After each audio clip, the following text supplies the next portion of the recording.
né, do pessoal está assistindo. Tem 2 pessoas que estão aqui ao vivo, teve um ok. Eu acho que estamos sendo ouvidos. Eu acho que a gente pode seguir. Tá ótimo. Bom, então, a gente estava aqui colocando sobre o Brain Awareness Week, que é esse evento internacional, que hoje a NeuroConnect faz parte, que é um evento que estuda, que propaga, que dissemina a neurociência em várias searas, inclusive na seara educacional.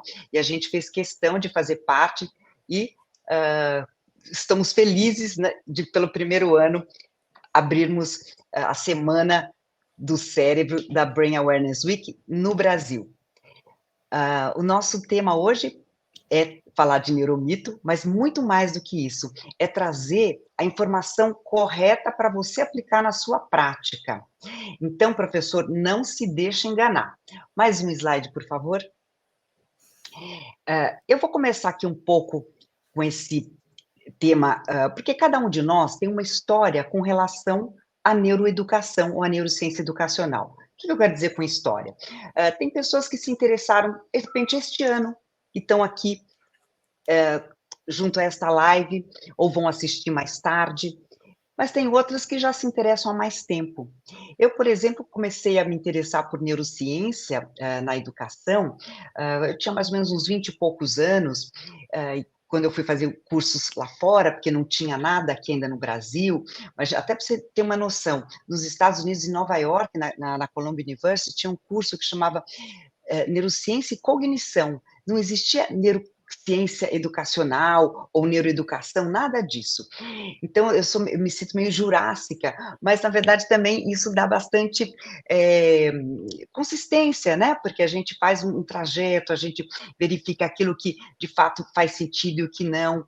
Mas as pessoas que estão iniciando agora, recentemente, vão ter muita informação e precisam ter mais desse discernimento, porque muitas coisas que a gente sabe, às vezes a gente pensa que sabe.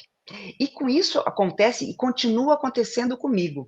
Tem um tema, por exemplo, no que diz respeito à parte da motricidade, eu há pouco tempo fazia uma associação em que a motricidade teria muito a ver com a motricidade, vamos dizer, cognitiva, né?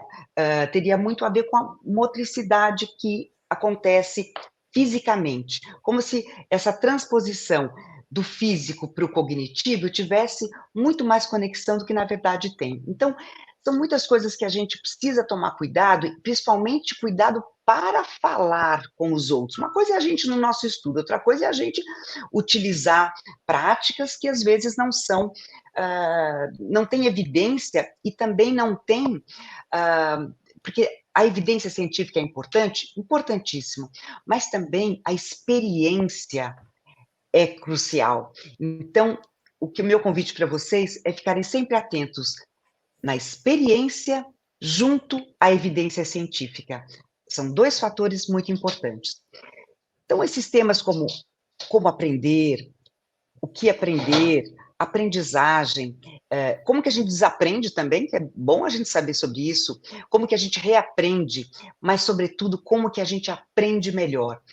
E, falando tudo isso, não tem como a gente não pensar e não falar sobre a neuroplasticidade.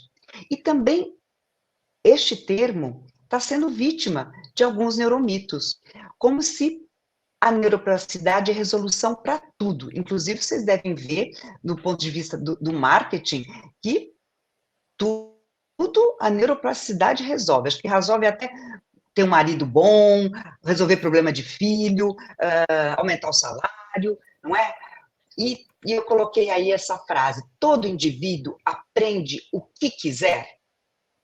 É uma frase que eu vou deixar para vocês pensarem, e nós vamos falar sobre ela e responder a esta frase no final da nossa live, mas também vou fazer uma outra pergunta agora, que na verdade quem não sou eu que vou fazer, é a Viviane, e a Alcione vai passar a pergunta da Viviane, professora.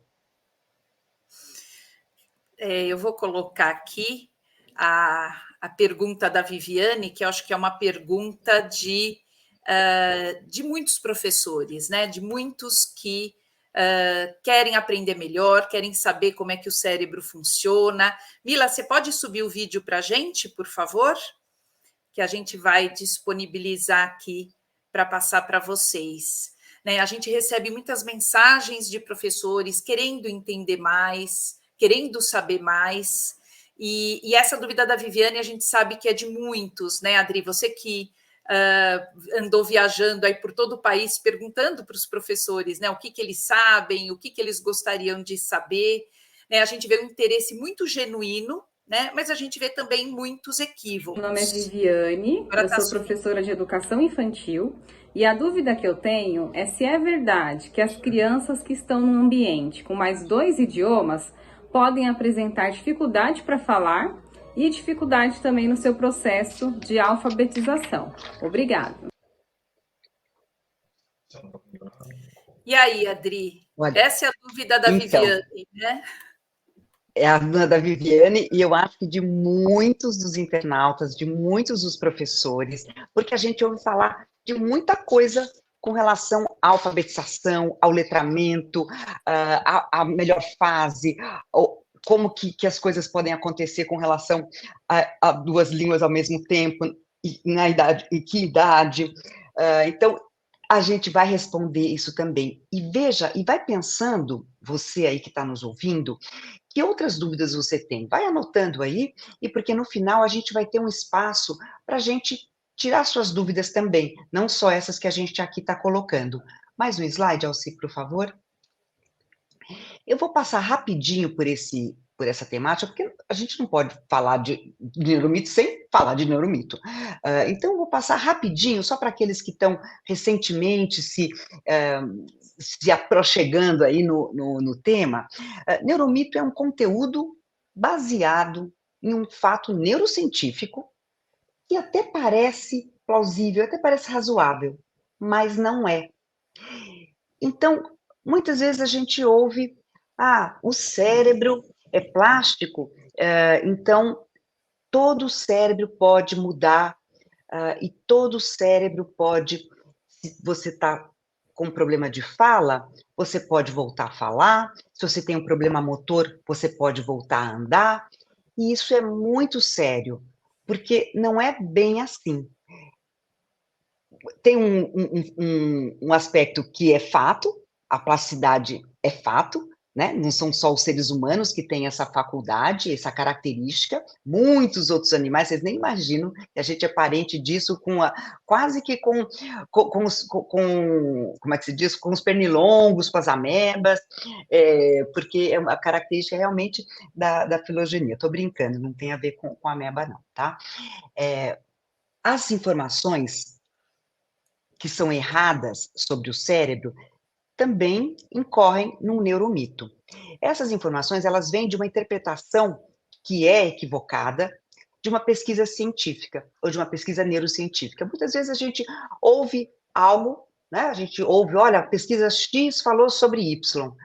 Só que muitas vezes a gente que não tem tanto vocabulário, tanto entendimento sobre como que a linguagem científica discorre, às vezes a gente, não é por mal, é por falta desse vocabulário, desse entendimento, entende errado, e isso vira, às vezes, passa para a nossa memória, né? Nossa memória de curto prazo, para a nossa memória de trabalho, ela pode trabalhar um pouquinho para a gente pensar, para ver se é isso ou não, mas aí você fala, bom, tá na revista importante, então acho que é. E aí a gente já passa para a nossa prática e a gente vai divulgando. Então é assim, por isso que o neuromito parece, a gente brincou na época da Covid, que parecia como a Covid, passa rapidinho, e por isso a importância de a gente parar, por isso que vocês estão corretíssimos de estar conosco e de procurarem essas informações para tirar mesmo, para a gente liquidar com esse vírus que tanto atrapalha a nossa educação e a aprendizagem. Mais um, por favor, Alci. Vou também passar rapidinho pela história, mas como tudo tem história, a palavra neuromito também tem história. Da onde é que veio isso, né? O estudo do cérebro veio de bem antes de Platão, mas o neuromito. O neuromito, o primeiro a pronunciar e a colocar sobre esse termo foi o Alan Crocker, que é um neurocirurgião que, em 1980, ele usou essa terminologia, mas não para falar do neuromito como a gente vê hoje. Era sim para classificar as ideias que não eram científicas sobre o cérebro, né? E era no campo da medicina. Em 90, que foi conhecido como a década do cérebro, que teve um anseio enorme, né, sobre como é que o cérebro funciona, que o cérebro, sobre neurociência, a gente começou a ouvir falar muito do termo neurociência, e veio com isso um outro termo, e um outro campo de conhecimento, que é a neurofilia. Sabe o que é neurofilia, gente? Quem fala muito isso, eu gosto muito dela, por isso eu vou falar dela aqui, é a Roberta Cuny, que é o estudo, ou as inadequações sobre o estudo sobre o cérebro. É como se fosse a ideia de que algo tem muito valor, né? Então, tudo que a gente, se vocês prestarem atenção, vocês vão ver que a gente coloca neurosexo, neuroaprendizagem, neuroalimentação, e tem um apelo para a gente. Opa, é neuro, então é bom, é neuro, então é chique, é neuro, então é competente. E não é bem assim. Então, a neurofilia é esse estudo daqueles que têm esse apetite pela neurociência e que, às vezes, fazem, sem querer, um mau uso dela.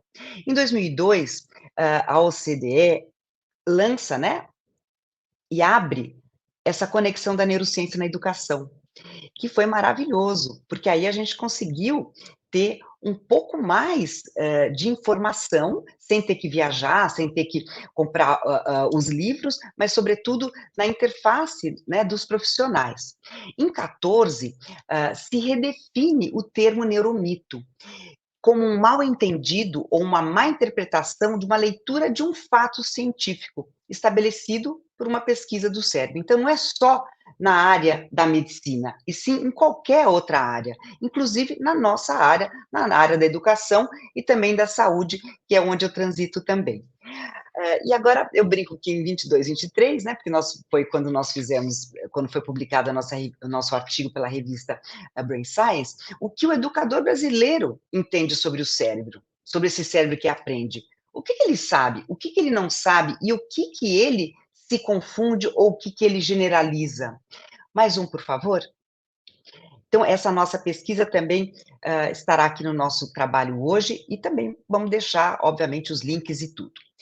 A mídia, gente, também faz uma certa complicação na nossa vida, por conta do neuromarketing.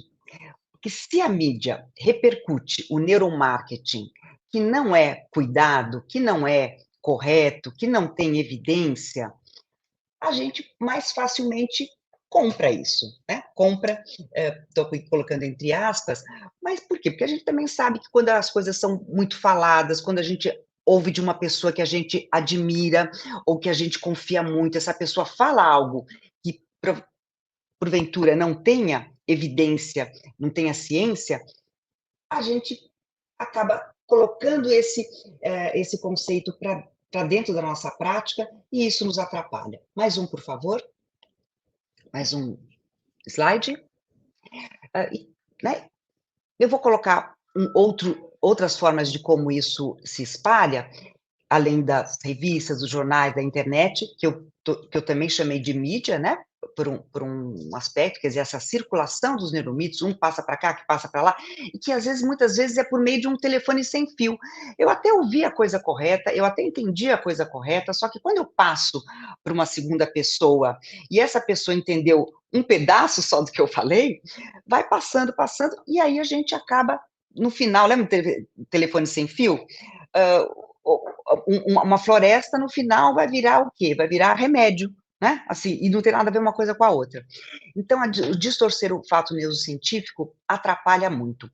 Os desvios nas condições culturais também, né, o fato de as terminologias e as traduções, quando a gente traduz, eu fiquei um tempão tentando ver como é que eu poderia falar sobre neurociência educacional, né, ou educational neuroscience. Por muito tempo as pessoas não tinham muito, até o Sônia falou assim, Adriana, você tem certeza que esse termo é bom? Porque as pessoas não estão usando, as pessoas usam neuroeducação, mas eu falei, mas Alci, o certo é a gente falar neurociência educacional. Então, isso é um detalhe pequeno, mas isso vai mostrando muito como que, às vezes, a gente vai se desviando de algum conceito, de algum corpo de conhecimento.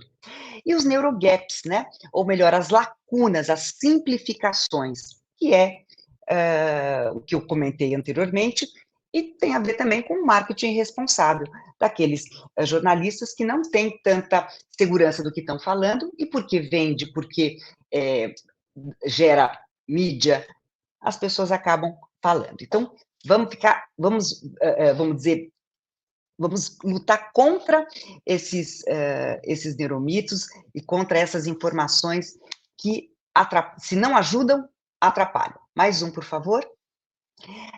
Agora, o professor educador, por que ele é tão importante nisso? É quase autoexplicativo, né? Porque a falha na comunicação entre o neurocientista e o professor existe.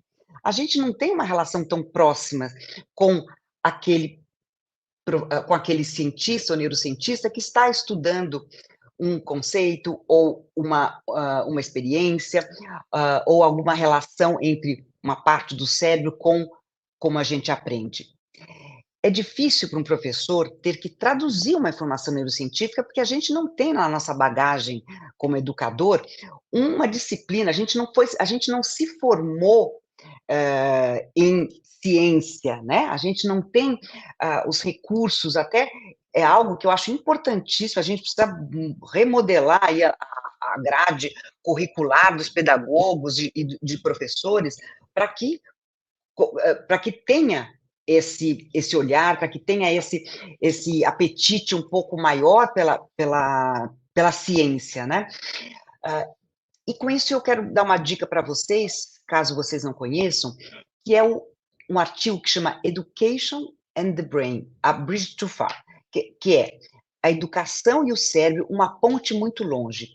Esse é um artigo muito importante. Todo mundo que gosta, que se interessa por neurociência educacional, precisa ler. A tradução dele tem facilmente em muitos locais, na internet mesmo vocês conseguem. É de um autor bastante conhecido e reconhecido nessa área, e a gente também tem todas as explicaçõezinhas ao final da nossa live hoje.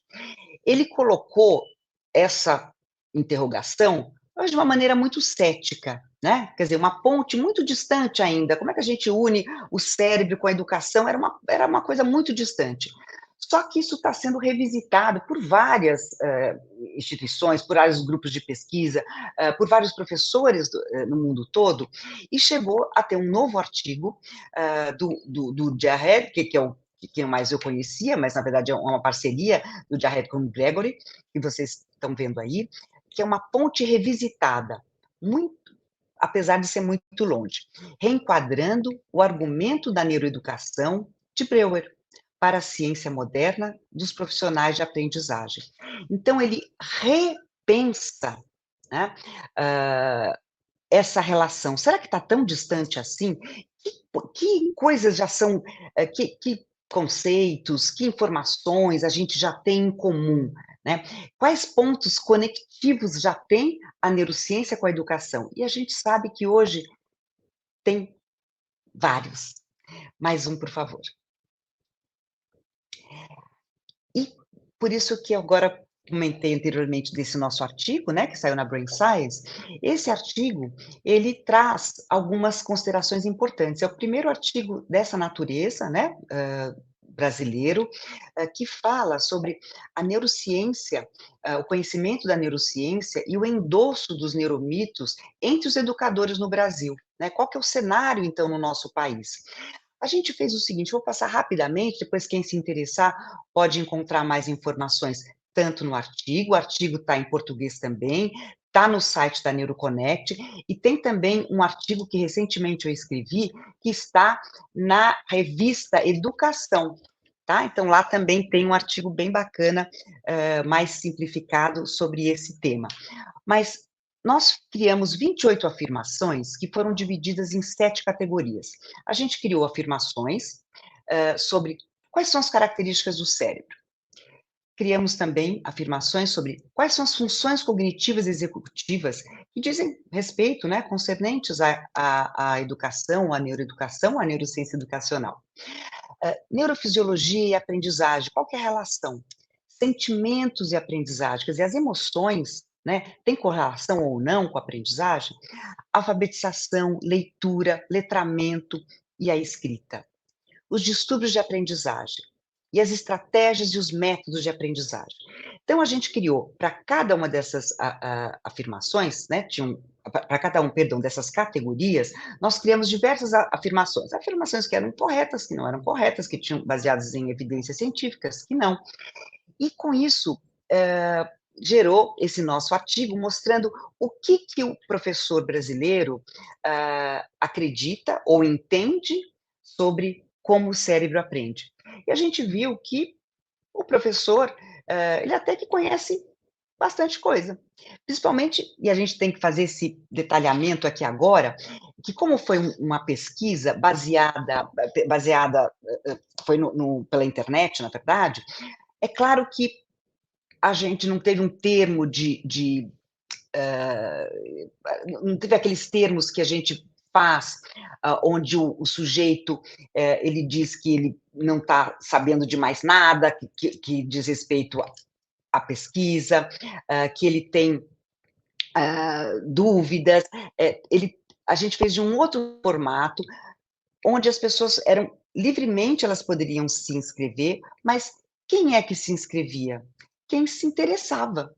A maior parte era quem se interessava, não era eu chego numa universidade ou eu chego numa escola e falo, todo mundo aqui vai responder essa pesquisa. Não foi assim que a gente fez. Então, isso é importante, porque aí a gente fica com uma amostra um pouco que a gente chama de enviesado, mas a gente coloca isto nessa nossa amostra, justifica e pondera essas informações dentro dos dados que a gente obteve. Então, eu só estou colocando isso para que a gente fique, né, se alguém já pintou a dúvida, falou, opa, mas elas consideraram isso, como outras considerações que a gente fez.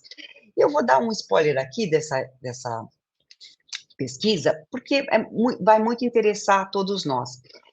Como eu falei, o professor até conhece tem muitas informações, o professor que se interessa por neurociência, por quê? Porque ele vai buscar, ele vai fazer um curso, mas são informações que dizem respeito a como se fosse uma aula de biologia, e não uma aula, e não uma situação que vai gerar aprendizagem no aluno. Olha a diferença. Então, muitas pessoas sabem onde é o sistema límbico, que sinapses são as ligações entre neurônios e etc. Mas o que isso efetivamente ajuda na educação, na aprendizagem pelo seu aluno de um conteúdo? E vimos também que falta muita ciência das metodologias que têm evidência. E das estratégias. Então, isso é o que a gente mais sentiu falta nessa pesquisa. Mais um, por favor. E é disso que a gente quer também trazer, porque é isso, o educador, o que ele quer? Ele quer poder fazer o trabalho dele é por meio de técnicas, de conhecimentos acerca da aprendizagem. Esta outra descoberta que a gente fez a partir da nossa pesquisa, eu acho que muitos quem tem mais aí de 40 anos, acho que vai curtir. Eu fiquei muito feliz com essa evidência da nossa pesquisa, que é, os educadores que têm mais de 40 anos de experiência, eles tiveram as melhores pontuações nas perguntas, né? Na verdade, eram afirmações, né? Então, eles acertaram mais.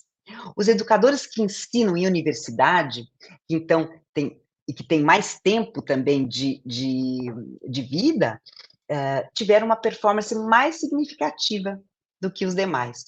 E os educadores brasileiros, eles têm mais informação em relação a distúrbios de aprendizagem e de alfabetização. Mas, como eu falei, em relação à estratégia de aprendizagem dos aspectos neurofisiológicos, características cerebrais, eles acabam ficando mais atrasados. E o que leva a crer que eles se beneficiariam bastante com cursos feitos neste sentido, com cursos para desenvolver, para identificar melhores práticas, melhores estratégias para o aprendizado, e não como que acontece no cérebro alguma coisa ou outra, né? Se está no hemisfério esquerdo, se está no direito, a aprendizagem. Mais um, por favor. Agora, nós vamos passar um pouquinho por alguns exemplos de neuromitos, e depois nós vamos chamar uma amiga, né? Eu digo que ela é minha amiga, porque a gente faz muitos anos que eu já a conheço, que é uma neuroeducadora, professora de escola por muitos anos, depois diretora, orientadora da escola, e agora ela está fazendo um caminho para trabalhar e estudar ainda mais a relação da neurociência com a educação, que é a Kátia, daqui a pouco a gente chama ela, mas vamos aqui olhar para os neuromitos. Alcir, por favor, pode passar aí. Esse que é, porque a gente tem os principais neuromitos do mundo, né? E esse continua sendo um daqueles que mais as pessoas fazem confusão. Que crianças que têm preferência por aprendizagem. Como se a gente tem que fazer como espécie de uma pesquisa na sua classe e ver, esse aluno aqui ele aprende melhor vendo, esse aluno aqui aprende melhor ouvindo, aquele aprende melhor pela parte sensorial. E o que a gente sabe que não é assim. E veja qual é a prevalência de professores. Veja que na Turquia e na China, 97% dos professores acreditam que a criança tem preferência. E não tem preferência. Não é desta forma. Então, acreditar nisso atrapalha a aprendizagem e pode atrapalhar a compreensão e a aprendizagem por parte dos alunos. Mais um, por favor. O segundo neuromito de maior prevalência é que a gente usa apenas 10% do nosso cérebro. Ora, realmente, a gente vai encontrar muitas pesquisas mostrando 10%, a porcentagem, mas não é da forma como as pessoas estão se utilizando no mundo da educação. Por quê? Olha só, 43% a 59% dos professores ao redor do mundo acreditam nesse neuromito. O Howard Jones é um pesquisador bacana para vocês ficarem atrás dele, verem quais são as pesquisas que eles fazem. Já dou aqui essa dica. Em termos científicos, todos usamos todo o nosso cérebro, o tempo todo. Só que, em alguns momentos, algumas circuitarias podem ficar desativadas. Então, essa ideia de que alguém é melhor do que o outro porque usa mais ou menos, né, o cérebro, é muito mais complexo do que isso. Eu uso bem ou uso mal? A gente tem que fazer muitas outras perguntas para a gente levar a sério uma premissa como essa. Então, nós não usamos 10% do nosso cérebro, pelo menos dessa forma como a gente costuma ler e ouvir. Mais um, por favor.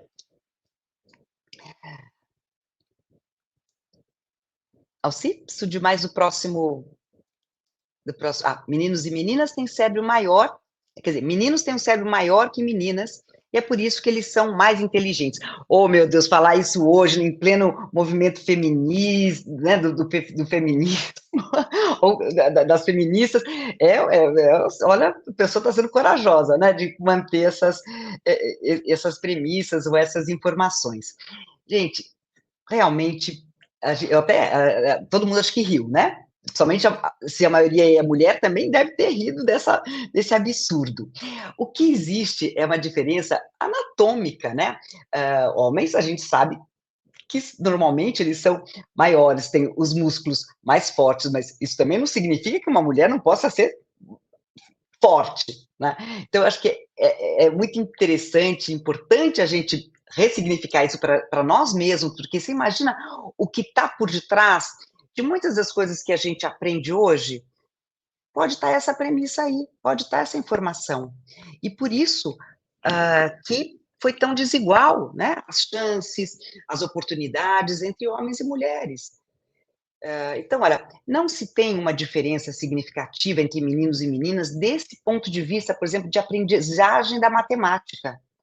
A gente pode ver Marie Curie e qualquer outro neurocientista conhecido, o que essa mulher sabia de química, vai dizer que ela é uma exceção? Não, talvez ela tenha uma educação que foi exceção, talvez ela acreditou mais que ela podia. Então, a gente não tem uma diferença entre meninos e meninas do ponto de vista da aprendizagem. São outras as diferenças que existem diferenças, né? Homens, sexo masculino, sexo feminino, e várias outras questões que partem daí, né? Então, essa crença, ela acaba machucando muito a confiança de muitas garotas em sua performance nas escolas. E isso também é bem conhecido, e por isso que a gente precisa exterminar esse neuromito, tá bom? Vamos mais um para diante. O outro neuromito, que o cérebro direito e o cérebro esquerdo. Tenho certeza que todo mundo já ouviu que, eu uso mais o esquerdo, eu uso mais o direito. Olha, eu posso dar um testemunho, na minha própria vida, eu fiquei com uma lesão muito importante na região do hemisfério esquerdo, mas eu não posso dizer que foi só meu direito que trabalhou, né? O cérebro está sempre buscando a melhor performance, né? Somente se a gente ajuda ele nesse sentido, né? Se eu não como bem, não durmo bem, nunca me instruí, se eu não faço nenhuma atividade que possa, né, como uma atividade física, como uma atividade intelectual ou de criatividade, eu posso ficar com uma performance menos aquém do que eu gostaria, ou além do que eu gostaria, mas tudo isso não aloca a minha competência em um hemisfério ou em outro. Senão, esses casos que vocês provavelmente já ouviram falar também de pessoas que não têm um dos hemisférios, como é que ficaria, né? A pessoa, então, que só tem o hemisfério esquerdo, ela teria atividade deste hemisfério, ela não falaria, então, ou melhor, se ela não tiver o hemisfério esquerdo, só tiver o direito, porque a gente sabe que tem as áreas motoras, elas têm, na maior parte dos indivíduos, a sua sede no lado esquerdo. Então, para falar, né, para entender o que fala, está alocado no hemisfério esquerdo. Por isso que eu tive esse problema, mas nem tanto. Por quê? Porque eu sou canhota, meu hemisfério motor é trocado, então eu tive este problema, mas não de uma maneira tão intensa como talvez outras pessoas pudessem ter. Então você vê que tem sorte também e, naturalmente, muito empenho da parte de quem sofreu a lesão.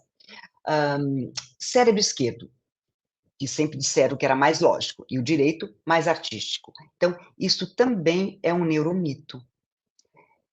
Mais um, por favor. O bilinguismo. Agora a gente tem a resposta ou mais perguntas para Viviane, a professora que fez aquele questionamento. Alci, com você. Pois é, Adriana. A Viviane questionou, né, se crianças que vivem em ambientes com 2 ou mais idiomas teriam mais dificuldade para aprender a falar, demorariam mais para falar, teriam mais dificuldade na alfabetização.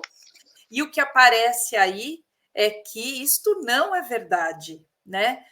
Muito pelo contrário, né? O que a neurociência vem mostrando é que crescer, né, num ambiente poliglota, com vários idiomas, traz, inclusive, vantagens, né, para o desenvolvimento cognitivo, e não um comprometimento como se acreditava no passado e como muitos ainda acreditam, né?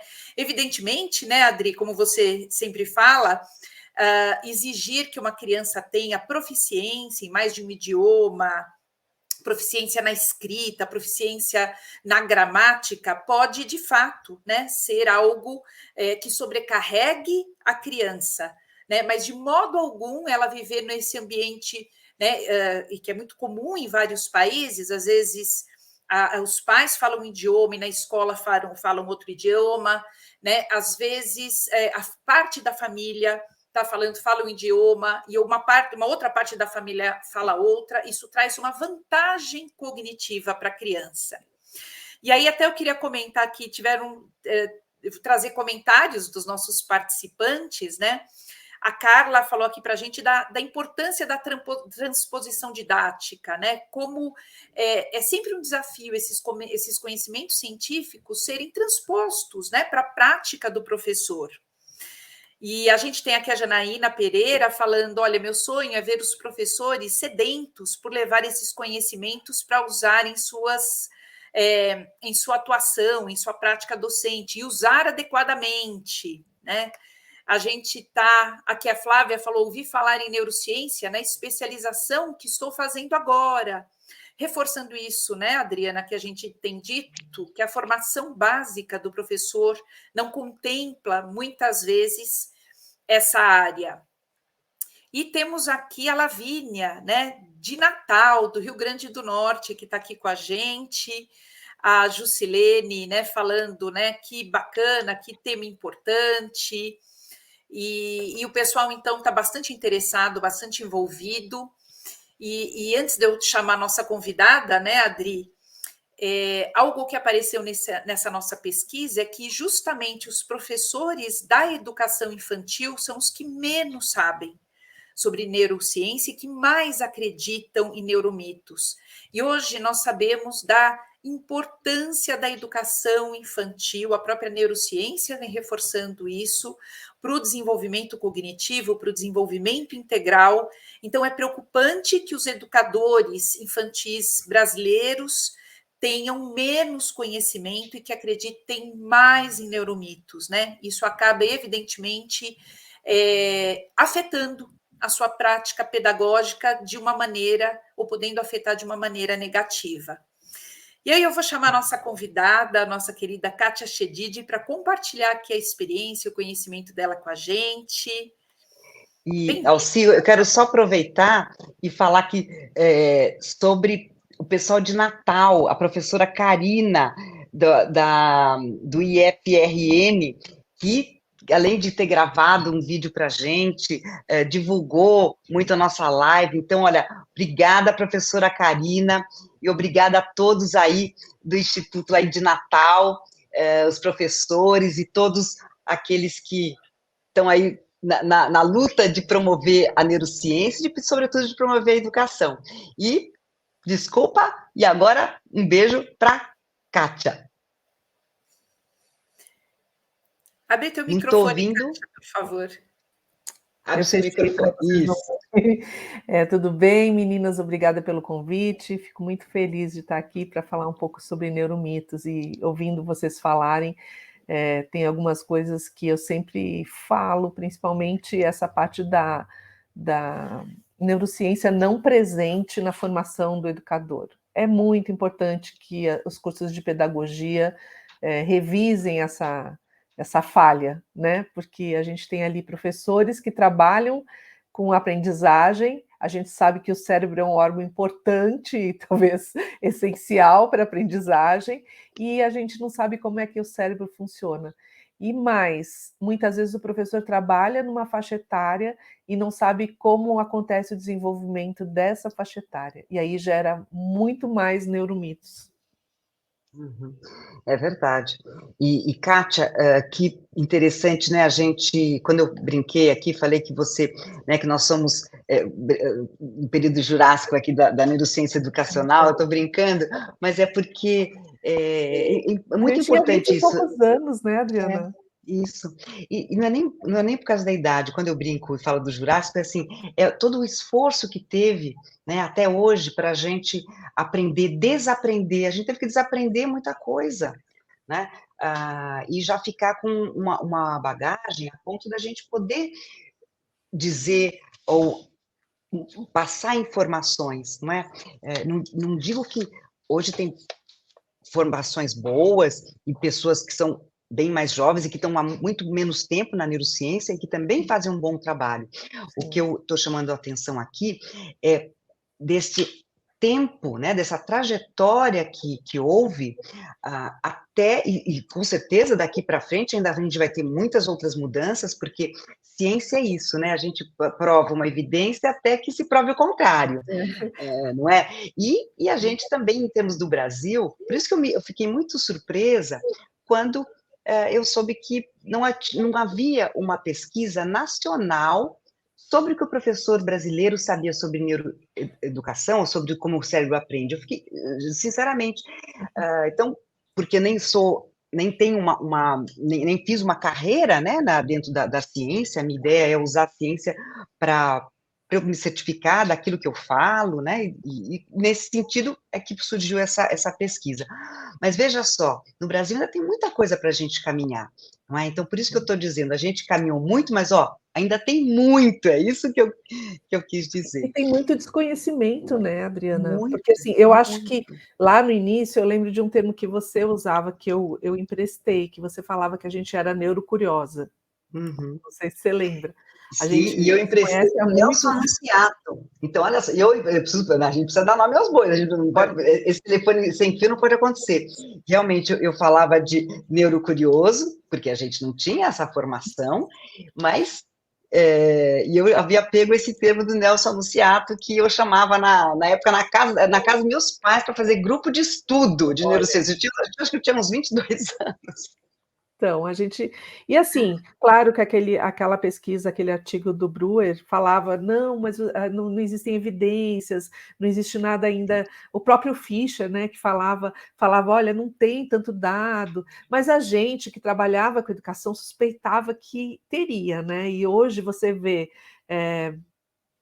As evidências acontecendo, Harvard, Cambridge e outras universidades trazendo evidências e estratégias práticas, que eu acho que é o mais legal, né, que é a tal da ponte prescritiva, né, que na revisitação da ponte, né, aconteceu. Então, assim, eu acho que é interessante você trabalhar com a parte prática, mas a parte prática sempre embasada para otimizar o tempo do professor, porque se perde tempo com neuromito e se perde tempo com coisas que não surtem efeito. E por isso que é legal a pesquisa, né? Porque ela fala, isso funciona, isso não funciona.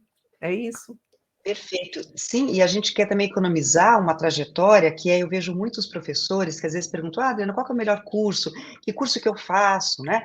Porque às vezes vai fazer um curso buscando uma coisa, né? Buscando, eu quero melhorar a minha prática como educador, mas vai encontrar informações que não dizem respeito à melhora da prática do educador, que não dizem respeito a melhorar a aprendizagem, dizem respeito, como eu falei anteriormente no início da live. Vão trazer informações sobre anatomia, sobre morfologia, até, tem uns que trazem até isso, mas não sobre como que o aluno, como que o estudante aprende, né? E o que nós, como mediadores, professores, o que nós podemos fazer que seja efetivo para auxiliar, para promover esta aprendizagem, né? Então, a gente tem uma dúvida, né, que passa por, quer ver qual que era aquele neuromito que é bem conhecido? Sobre os adolescentes, que é muito a minha praia como clínica, como terapeuta.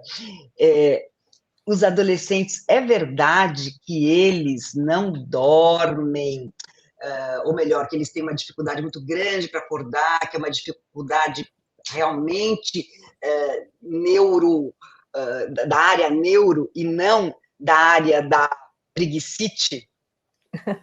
A maior parte das pessoas acreditam que os filhos ficam mais preguiçosos, mas na verdade existe um atraso do relógio biológico, né? E a gente tem pesquisas brasileiras de qualidade, com Fernando Lousada, o pessoal da Universidade Federal do Paraná, que diz que provou, inclusive, né, fez a pesquisa, que provou que quando os adolescentes entram um pouquinho depois ou dormem um pouquinho mais, eles têm melhor qualidade de nota, eles aprendem mais.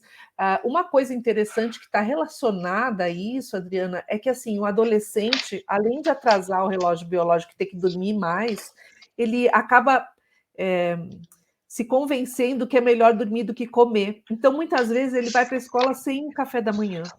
E aí a escola, né, preocupada com isso, tem que incentivar esses meninos a comerem. Eu lembro que, como você falou, né, eu fui professora, orientadora, coordenadora, diretora, e eu lembro nas escolas grandes que eu trabalhei de mandar circular dizendo, por favor, pais, mandem as crianças com café da manhã para a escola, porque isso faz diferença, o cérebro funciona com o tanque cheio, né? Não com o tanque Sim, vazio, né? só um momentinho.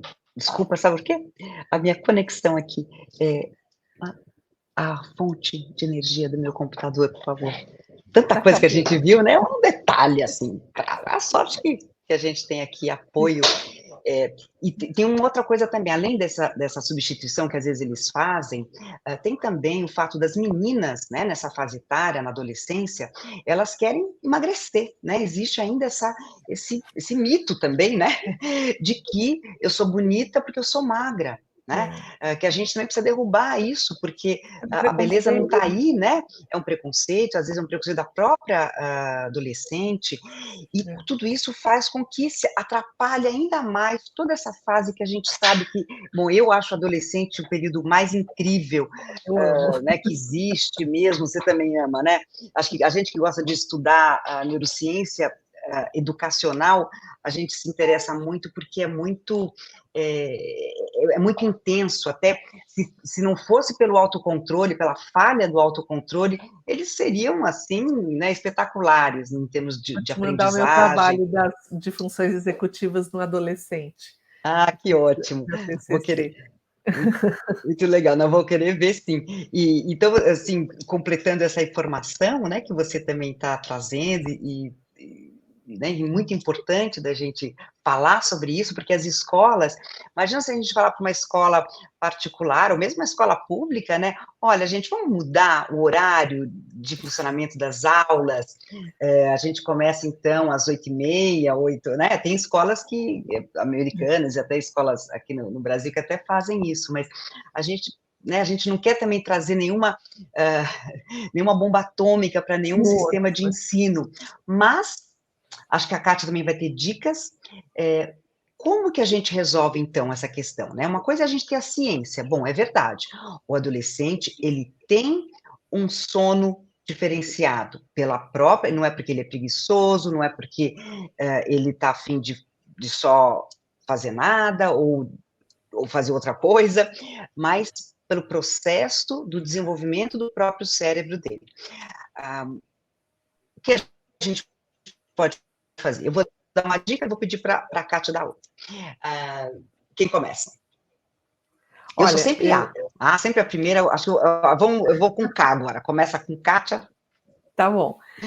Eu fico falando. Eu acho que tem algumas dicas interessantes, mas assim, tem uma coisa que chama higiene do sono, que é preparar um horário para que esse indivíduo, né, que pode ser um adulto, uma criança, um adolescente, durma. Então, sair da mídia social, que é bem difícil com adolescente, né, tirar o celular, diminuir a luminosidade, se preparar, ter uma certa rotina de sono e aí conseguir dormir um pouquinho antes do que seria mais natural. Ele talvez demore um pouquinho mais para pegar no sono, mas ele vai ficar deitadinho, mais quietinho lá. O que é difícil, eu tive filhos adolescentes, agora eles já são adultos, mas eu sei que não é fácil fazer isso, né? Você ia falar fácil isso? Tá fácil isso. E uma outra coisa é assim, se o menino está na sua sala de aula e começa a cochilar, qual é a tendência do professor? É acordar o menino. Aí o menino perde a sua aula e todas as outras aulas do dia. Então, o ideal seria deixa cochilar um pouquinho, uns 15, 20 minutos, acorda o menino, que daí ele pelo menos se refaz um pouquinho e aproveita o resto das aulas. Eu acho que poderia oferecer alguma fruta, alguma coisa na entrada ali, né? Ou deixar um período ali para um lanche rápido na entrada da aula, para que ele conseguisse comer alguma coisa, que talvez também ajudasse para Sim, a alimentação, é verdade, a alimentação ajuda, a fruta, uma bebida gelada, e também mudar a aula de matemática da primeira aula para ser um outro tipo de aula, uma aula que tenha mais interação, uma aula que tenha aspectos e características que são mais naturais, vamos dizer, do interesse do adolescente. Então, fica aí a dica para as escolas, não coloca aula de química e física na primeira aula, vocês estão dando murro em ponta de faca, né? Isso não resolve, não melhora, não é por aí. Acho que a gente tem que então, entender, é assim, então tá, não é que a gente vai, então tá bom, então vamos começar a aula só às 10 da manhã, para a gente esperar esses jovens acordarem, não é isso. Vamos criar estratégia, né? Vamos criar outros caminhos para a gente atingir os mesmos fins. Então, isso... É que nem depois do almoço, né, Adri? Tem muita escola que coloca aula de matemática logo depois do almoço. Gente, é roubada também. Não dá. Sim, é verdade, porque aí o corpo está focando toda a sua energia, né, na digestão e vai dar aquele sono que é maior, e o adolescente que já tem essa latência maior do ponto de vista do sono, né, ele vai ficar acordadão no final do dia. Aí você, né, pode fazer uma rave, somente se for dessa natureza, aí ele vai ser super eficiente. Aí ele vê Mas o The Last of Us às 23 horas e está animadérrimo, né? Até meia-noite, 1 hora, depois que vai dormir. A gente está dormindo. Está louco para ver, mas não consegue. É verdade. E ainda a gente está falando de um aluno, depende mais, que pode ser padrão ou não, mas tem também aqueles alunos que são super empenhados, que querem, de fato, fazer ir bem na escola, ir bem nas aulas, aproveitar as aulas. Esses alunos ainda também, mesmo vocês podem reparar que mesmo eles querendo, mesmo eles se organizando, muitas vezes é difícil. Por quê? Porque do ponto de vista neurobiológico, não é assim que funciona. Mas é claro, cada um é um ser único, né? Tem um cérebro singular, é um ser singular. Então, vão ter uns que têm mais dificuldade para acordar, outros menos, né? Assim como em todas as áreas, né? Não é só na área de acordar que a gente vai ver diferença. E, claro, a gente não pode fazer um menu, né, escolar para cada um. A gente está... Acho que a neurociência, as escolas, a educação, está caminhando para entender o que é essa singularidade, o que isso significa, mas não a ponto da gente fazer algo dessa natureza, né? Então, por isso que é importante a gente entender como que esse cérebro a priori desse aluno funciona, para a gente poder encaminhar, dar recursos, fazer, de repente, sabe o quê? Kátia, que é uma coisa boa e que a gente sabe que isso já tem evidência, que os adolescentes, eles gostam muito de desafios, né? Então, fazer algo que tem um desafio para ele ter um pouquinho mais de energia, para se engajar naquela primeira aula, e aquilo que eu comentei anteriormente, colocar em grupo, porque eles se sentem mais potentes em grupo, eles se sentem mais em casa, quando é o grupo, né? Em casa no sentido de ter mais afinidade, de ter mais interesse e desejo, mesmo, motivação, isso. Então... Perfeito. E assim, o que não fazer? Filme na primeira aula, gente, porque eles vão dormir. Você escurece a aula e coloca um filme. E aí a pessoa fala que realmente colocar uma outra atividade não significa mudar da conta da matemática ou da equação de segundo grau para um filme cabeça ainda, né? Um filme aquele que vai fazer com que o menino vá ter que filosofar e pensar. Aí fica difícil, é verdade. Eu já vi muito aluno roncando na primeira aula porque o professor colocou filme. E eu falava, gente, como é que eu vou falar para esse menino não dormir? Porque só eu de olhar já estou com sono. Verdade. Alci, você acha que tem mais perguntas dos nossos internautas? Tem. O pessoal está participando muito, né? Estão mandando abraços, estão falando da relevância do tema. E vieram 2 perguntas, Adri, que inclusive estão contempladas, né, no nosso artigo, e aí eu vou compartilhar aqui para a gente poder responder. A Maria Clara, ela não falou de onde ela é, mas ela perguntou o seguinte: fala-se muito na neurociência sobre a importância de estimular, porque nós falamos que os educadores infantis são os que menos sabem, né, sobre a neurociência educacional, são os que se mostraram nessa nossa pesquisa com maior desconhecimento. E ela perguntou o seguinte: quanto mais estímulo, melhor, né, quando a gente fala da criança pré-escolar? Excelente essa pergunta, e muito necessária que a gente fale sobre isso. Eu acho que, como a Kátia iniciou da próxima vez, vamos fazer a coisa democrática, né? Eu posso falar e depois nós podemos tecer aí. É muito importante a gente saber se, quanto mais, né? Quanto mais eu ensino melhor para o meu aluno, quanto mais recurso, esse mais, eu me preocupo com esse mais. Esse mais é que idade, né?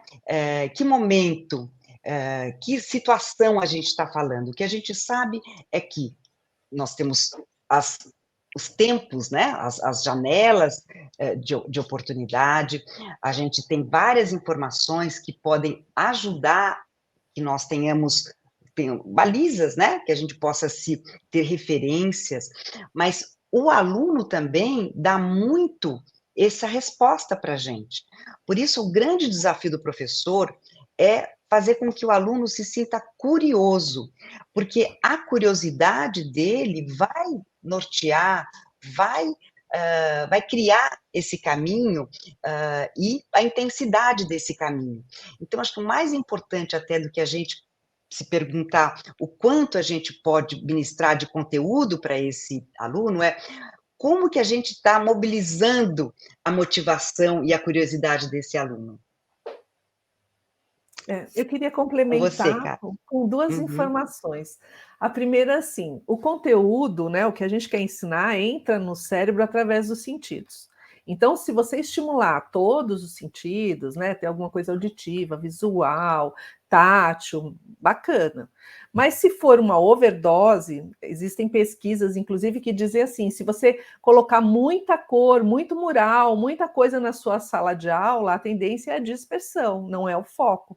Porque quando você precisa focar, você precisa de uma coisa mais que você possa focar, não uma coisa que te distraia tanto, né? Então, o que os professores normalmente fazem? Milhares de murais, de coisas coloridas, e porque eles querem que as crianças prestem atenção.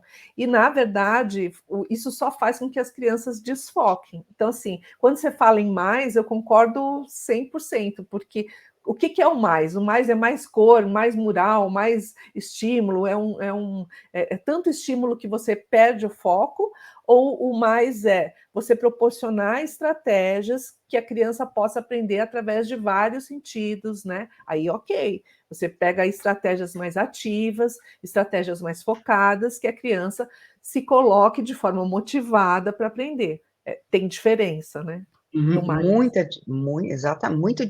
diferença, nossa, e quando a gente pensa, então, na questão da curiosidade, da motivação, aí sim falta ao professor, de repente, mais estratégias, por isso que a gente está aqui focando em como é importante o professor, em vez de tentar entender como que o cérebro mesmo processa, se tem que neurotransmissora que está ali, se a dopamina está ali, se a acetilcolina, é a gente se preocupar em quais estratégias são mais adequadas para eu trabalhar com o meu aluno, né? Então, acho que esse é o foco para a educação, né? Para o educador, não estou dizendo de outras áreas. E é muito interessante, porque hoje, com esse mundo tão digital, né? Com esses jovens, né? Que a gente até é intitulado jovem digital, a geração digital, o digital é muito estímulo, né? Muita velocidade e muito estímulo. E superficialidade, né? E a superficialidade, tudo que vem nesse pacote.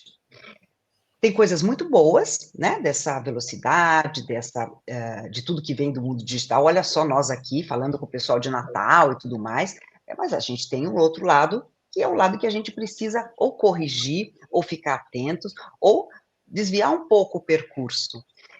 E nesse sentido, é que mais ainda importante para este aluno muito digital, ter momentos onde não haja tanto distrator, porque a gente continua com o mesmo cérebro, mais ou menos, né? O mesmo cérebro, não é só de 4, 6 mil anos atrás, na época da entrada da escrita, né? na vida do ser humano, mas é desde que o homem é homem.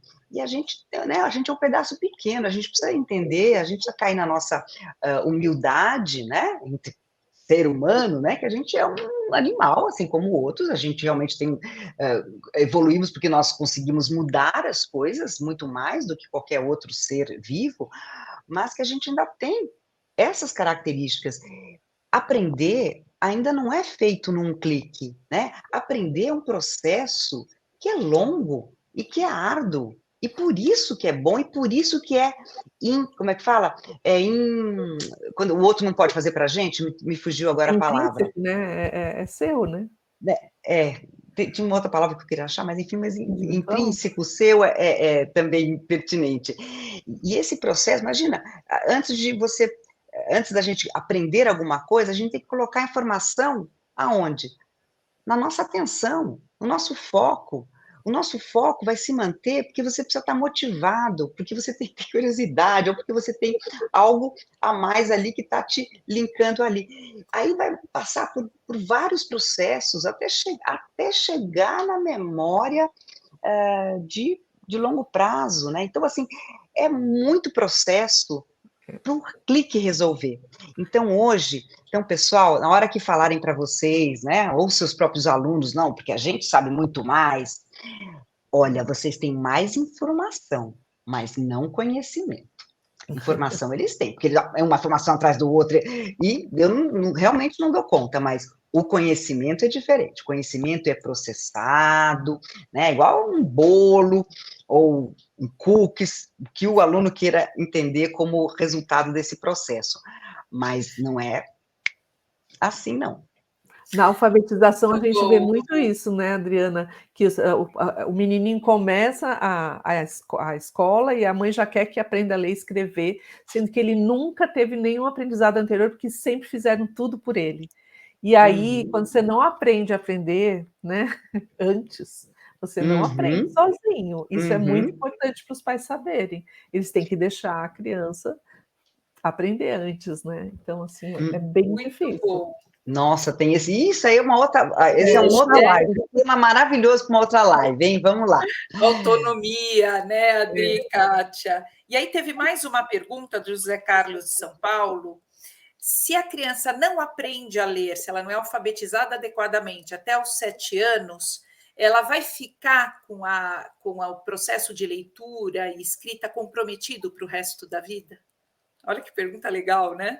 Olha, eu vi essa semana um menino que começou a ler com 11 anos, e ele é um fenômeno. Então, assim, às vezes ele tem altas habilidades, e às vezes você demorar para um aprendizado não quer dizer que você não aprenda, né? Quer dizer só que você tem um tempo diferente dos outros. Então, eu não acredito, a não ser que você tenha uma dificuldade de aprendizagem específica, um distúrbio de aprendizagem, aí é outra questão.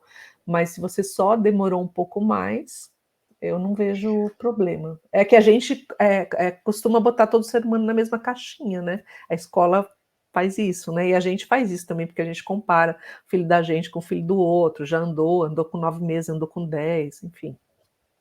E que tem o seu sentido, né? Acho que um parâmetro, né, uma comparação, desde que seja para promover, faz todo sentido, assim que a gente se baliza, né? Não, mais para cá, mais para lá, olha, ele está mais triste do que o outro, ele está mais quieto do que o outro, não que isso significa um problema, uma patologia, mas só para nos orientar, não é?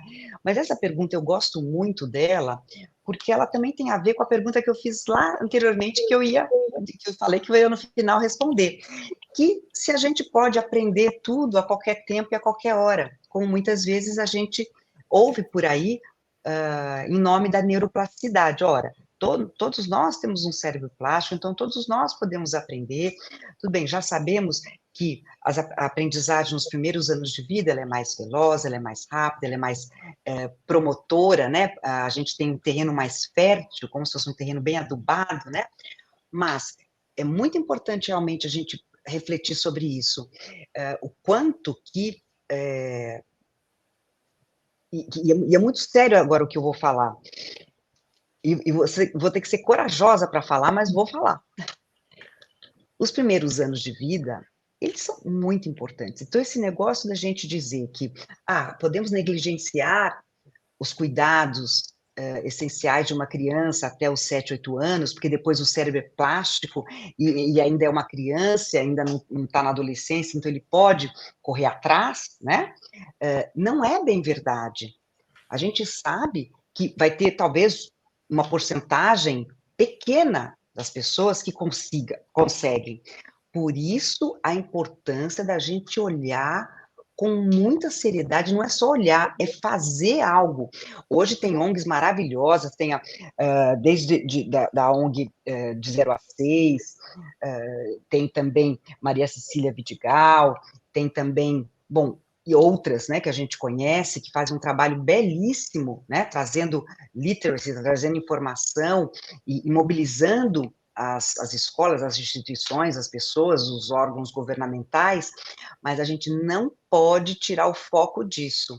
O cérebro é plástico, ele pode ser mais ou menos plástico, conforme o que o ambiente promover, conforme a personalidade, e conforme as oportunidades que essa criança tem, não é? Então, vamos dar oportunidades nessa primeira fase, porque é uma casa, não deixa, ou uma casa, ou um condomínio, a gente pode fazer metáforas de outra forma, mas se a gente não usa um bom material, ou se a gente não coloca vamos dizer, uma base sólida para essa casa, a gente pode construir algo em cima desse terreno, mas esse terreno pode, às vezes, ser um pouco mais, trazer mais instabilidade, trazer mais desafios, né? Então, vamos ter mais consciência disso e vamos ajudar essa informação e esse conhecimento, né, para os professores, para as famílias, para os órgãos públicos, para que a gente possa transformar mesmo, de verdade, né, esse país em um país não só que valoriza a educação, mas que vive a educação, né? Porque eu acho que é mais do que isso, é mais do que a gente valorizar a educação. Valorizar, eu acho que todo mundo valoriza, né? Mas vamos arregaçar as mangas mesmo e vamos mudar isso, né? Muito bom, muito bom. Kátia, querida, nossa convidada, super obrigada. Agora a gente vai para o momento do sorteio do livro, né, Adri? O livro da Adriana, As Aventuras de Neo, né? O primeiro livro aí de neurociência para crianças. E a gente vai sortear entre os participantes. A Mila já está lá misturando os nomes e vai passar aqui para mim o nome da pessoa sorteada. Estou aguardando aqui. Foi a Lavínia Gomes. Lavínia Gomes. Da onde é Lavínia? A Lavínia, vamos ver, Lavínia, passa aí a tua informação para a gente e depois manda inclusive teu endereço para a gente poder. Olha lá, ela já escreveu aqui, oba!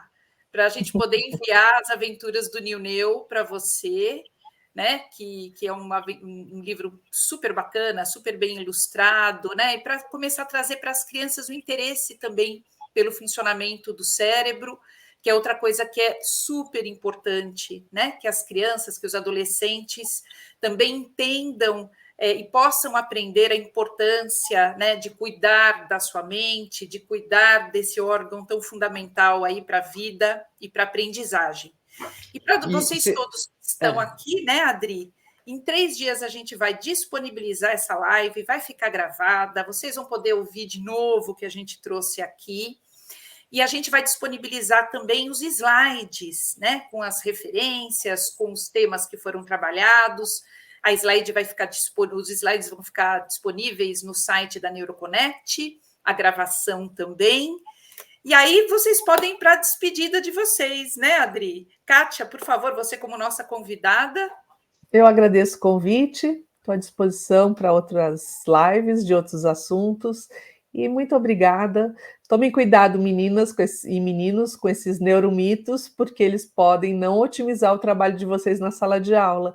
E eu peço àqueles que têm alguma influência aí política ou influência mesmo em escolas, que pense que neurociência é importante na formação do professor.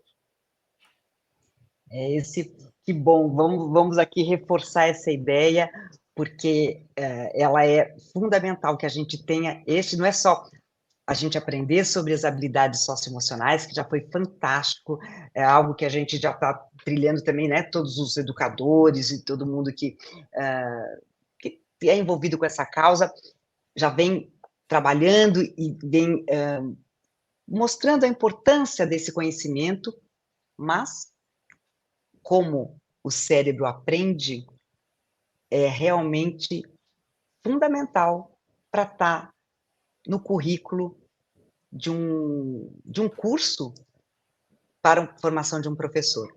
Então, fica aí o nosso, em nome da Kátia, mas também em nome da Neuroconnect, esse chamado, né? Porque não é nem, acho que um pedido, porque acho que é mais ainda do que isso. Nelci, com você. Muito bom, gente. E lá no nosso site também tem esse nosso artigo, né, publicado no Brain Sciences, tem outros estudos que a gente publicou. Muito obrigada a vocês que ficaram aqui conosco, que participaram. Foi um bate-papo delicioso. Fazia um tempo que a gente não fazia uma live, né, Adri? Foi ótimo. Nossa, verdade. Então, um beijo, um ótimo dia, uma ótima semana e até a próxima. Um beijo para vocês.